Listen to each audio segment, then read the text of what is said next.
Assalamualaikum warahmatullahi wabarakatuh. Selamat pagi anak-anak kelas 7 yang Ibu banggakan.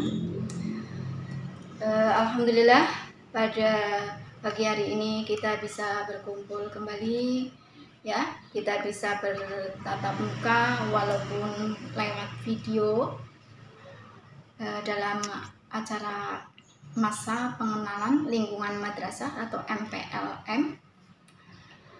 Yang kedua kali tentunya sholawat dan salam semoga tetap terlimpahkan kepada junjungan kita Nabi besar Muhammad SAW. Pada kesempatan ini Ibu akan menyampaikan materi yaitu tentang kegiatan belajar mengajar di madrasah atau KBM di madrasah. Yang perlu kalian ketahui dari kegiatan belajar mengajar di madrasah, yang pertama itu pengertian belajar mengajar. Apa itu pengertian belajar mengajar? Belajar mengajar yaitu suatu proses di mana guru dan siswa itu berinteraksi, timbal balik satu sama lain, saling mempengaruhi dan dipengaruhi.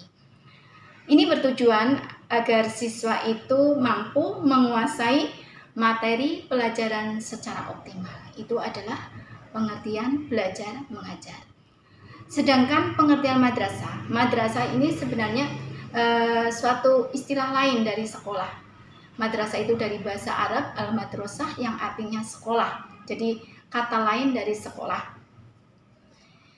Itu madrasah kita adalah madrasah sanawiyah. Madrasah sanawiyah itu adalah madrasah satu tingkat lebih tinggi dari madrasah ibtidaiyah. Kalau MI itu setingkat SD, kalau madrasah kita yaitu MTS itu madrasah sanawiyah itu adalah madrasah setelah dari MI ya, yaitu madrasah sanawiyah atau MTS. Dan MTS kita yaitu bernama MTS Ma'arif NU 1 Sokaraja. Madrasah ini adalah satu sekolah yang ada di bawah naungan Kementerian Agama. Pada kurikulum madrasah itu ada beberapa mata pelajaran yang lebih banyak daripada SMP. Ini menariknya kalau di madrasah. Sekolah di madrasah itu sangat menarik, ada kelebihan bagi siswa-siswanya karena mempelajari lebih dari apa yang dipelajari di SMP. Yaitu ketika di SMP kita ketahui ada mapel PAI, seperti di SD kan ada mapel PAI itu, tapi kalau di madrasah PAI ini lebih dispesifikasikan atau lebih dijabarkan lagi. Ada 5 penjabaran dari PAI ketika kalian itu belajar di MTS, yaitu yang pertama adalah Quran hadis, yang kedua fikih, SKI, bahasa Arab, dan akidah akhlak. Nah ini keuntungan yang kalian dapatkan ketika belajar di madrasah, karena ilmu agama yang kalian dapatkan itu lebih banyak ya daripada di SMP. Yang di SMP itu adalah mereka mempelajari PAI dengan durasi waktu cuma 2 JP atau 2 jam pelajaran. Sementara di madrasah itu ada 5 mapel PAI tadi. Untuk lebih jelasnya juga Ibu sampaikan di sini bahwa kurikulum di MTS itu ada 47 jam setiap minggunya. Maksudnya apa? Kalian itu mempelajari ilmu-ilmu yang ada di MTS itu ada 47 jam mata pelajaran. Ibu bisa disampaikan di sini yaitu yang pertama yaitu ada 17 mapel, maksudnya ada 17 mapel atau mata pelajaran yang harus kalian ketahui, dan itu berjumlah 47 jam setiap minggu. 1 jam pelajaran itu sama dengan 40 menit. Contohnya yaitu Ibu jabarkan saja apa saja pelajaran yang ada di MTS. Yang pertama itu kalian mempelajari Quran hadis.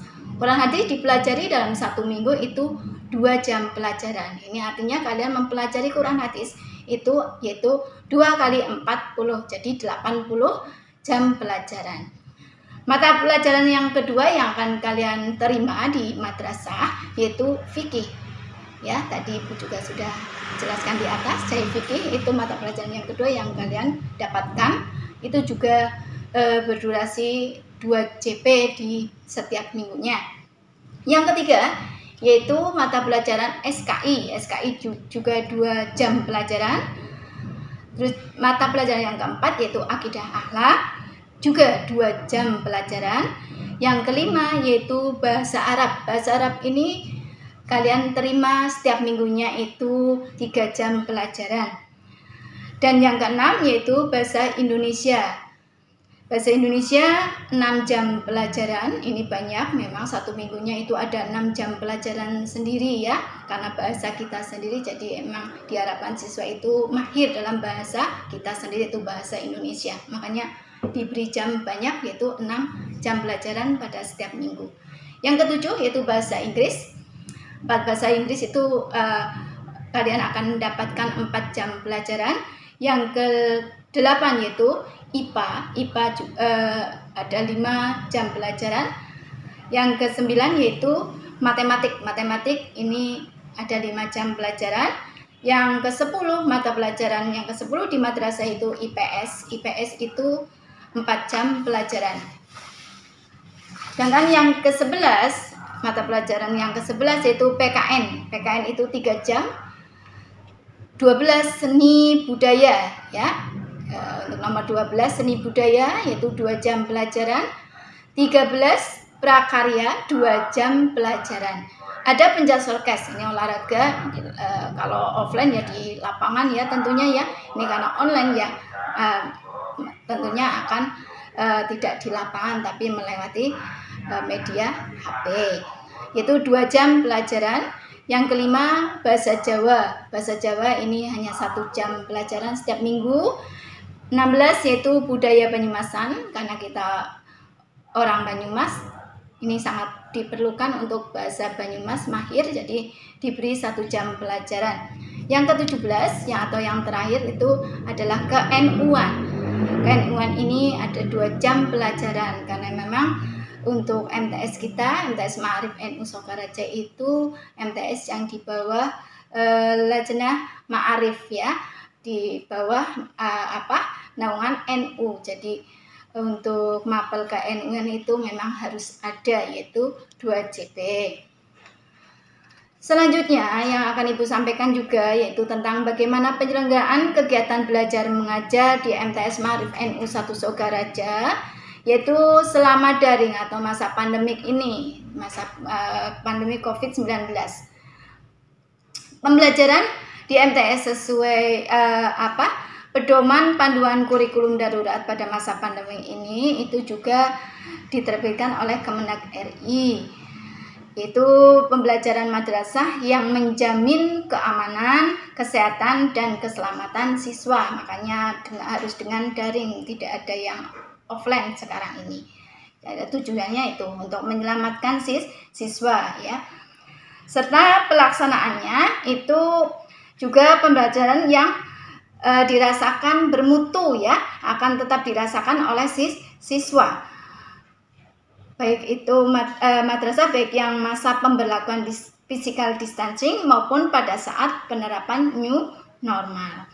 Jadi di sini interaksi antara guru dan murid itu kalau dalam masa pembelajaran daring ini itu menggunakan media chatting ya, WhatsApp seperti yang di SD dulu juga kalian alami pada kelas 6 itu sudah pandemik ya, itu dengan chatting WhatsApp atau dengan media pembelajaran yang sangat variatif ya, sesuai kreativitas para guru pengampu. Misalnya video pembelajaran ya, tes online dengan menggunakan Google Form atau paper test atau menggunakan LKS, atau di Kemenag sendiri itu sudah ada video pembelajaran video pembelajaran online yang sekarang sedang disosialisasikan dan juga dicanangkan, yaitu e-learning.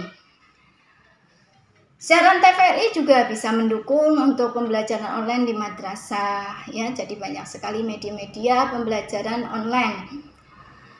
Jadi pada penerapannya belajar dari rumah itu tidak sekedar memenuhi tuntutan kompetensi KI dan KD pada kurikulum, tetapi lebih ditekankan pada pengembangan karakter anak ya. Jadi pembentukan karakter anak itu malah diutamakan, ditekankan, yaitu karakter yang berakhlakul mulia dan juga terampil dalam beribadah, itu malah yang ditonjolkan pembelajaran pada masa pandemik ini. Dan juga pada masa pandemi ini juga menonjolkan bagaimana siswa itu bisa berkarakter mandiri. Jadi mengedepankan kemandirian siswa. Jadi di sini malah guru itu dituntut untuk menjadi lebih kreatif dan inovatif untuk menyajikan materi-materi pembelajaran online, tugas-tugas kepada siswa hingga terwujud pembelajaran yang bermakna, inspiratif, dan juga tetap menyenangkan. Karena kalau tidak menyenangkan tentunya kalian akan mengalami kebosanan belajar dari rumah ya. Di samping tadi yang sudah Ibu sampaikan, pembelajaran secara online, bagaimana sistemnya, medianya itu ya. Di samping itu juga MTS pada pelaksanaan kegiatan belajar mengajar itu juga menerapkan pembiasaan yang baik pada siswa.